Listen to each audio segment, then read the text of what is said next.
আসসালামু আলাইকুম। আমি একজন প্রবাসী বাংলাদেশি ভাই। বাংলাদেশে যে সমস্ত কর্মকাণ্ডগুলো চলছে, যেমন বিভিন্ন রাজনৈতিক দল যেভাবে আন্দোলন শুরু করেছে বাংলাদেশে, তাতে বাংলাদেশ আর বাংলাদেশ থাকবে না।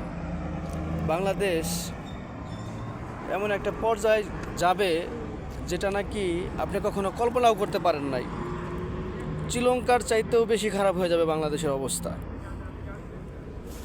এনসিপি বলেন, বিএনপি বলেন, তারপর হচ্ছে আপনার আওয়ামী লীগ বলেন, জামাত শিবির বলেন, আপনারা যে দলই করেন না কেন, আসলে এইগুলো করাটা আমার মন বলছে ঠিক হচ্ছে না। কারণ আমরা দূরপ্রবাসী। আজকে আমার বাবা মা, আমার আত্মীয় স্বজন বা যদি কেউ হঠাৎ অসুস্থ হয়ে যায়, আপনারা যেভাবে আন্দোলন শুরু করেছেন, আপনারা তো আমাদের রাস্তাঘাট সব কিছু আটকাই দিয়ে বসে থাকবেন। কী পাইছেন আপনারা পাইছেনটা কি? প্রবাসীরা খেপলে কিন্তু ওই দেখা যাচ্ছে আপনার এনসিপি কোন, ছাত্র সমাজ কোন, কোনো সমাজে কিন্তু চলবেন না। কারণ প্রবাসীদের ফ্যামিলিতে কোনো আঘাত আসলে তখন কিন্তু কঠিন একটা সমস্যার মধ্যে পড়ে যাব পুরো বাংলাদেশ। এটা কি কখনো ভাবছেন? আপনি যদি ছাত্র সমাজের একজন কর্মী হয়ে থাকেন, আপনার বাবাও তো একজন বিদেশি, আপনার ভাইও তো একজন বিদেশি, তাই না? তো এরকম কোনো আঘাত আনবেন না আর এরকম কোনো কাজ করবেন না। বিশেষ করে নাহিদের যে সঙ্গভঙ্গ, বা বেশি বাইরো না, বেশি বাড়লে কিন্তু সমস্যা হয়ে যাব।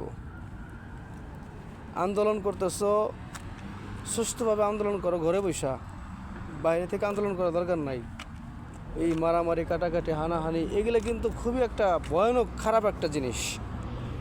যে জিনিসগুলো আপনারা করতেছেন, এই জিনিসগুলো কখনো করবেন না। বিশেষ করে বাংলাদেশ যদি ভালো থাকে, তাহলে প্রবাসীরা ভালো থাকে, এই কথাটা মাথায় রাখবেন। আর প্রবাসীদের ভালো রাখতে হলে আপনাদের শান্ত থাকতে হবে। এই টাকা কই থেকে পান? টাকা কই থেকে আসে? টাকাগুলো কই থেকে আসে?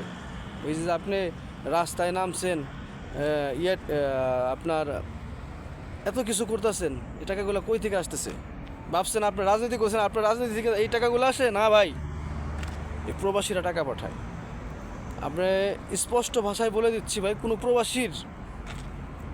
কোনো প্রবাসীর আত্মীয় স্বজন বা কোনো প্রবাসীর বাবা মা, ভাই বোন যদি ক্ষতিগ্রস্ত হয় ভাই, এনসিপি, বিএনপি কন, আওয়ামী লীগ কন, জামাত শিবির কন, কোনো শিবির কিন্তু তখন আর দেখবে না। কারণ এই প্রবাসীরা সবসময়ের জন্য অবহেলিত। কারণ প্রবাসীরা কখনো তার ফ্যামিলির জন্য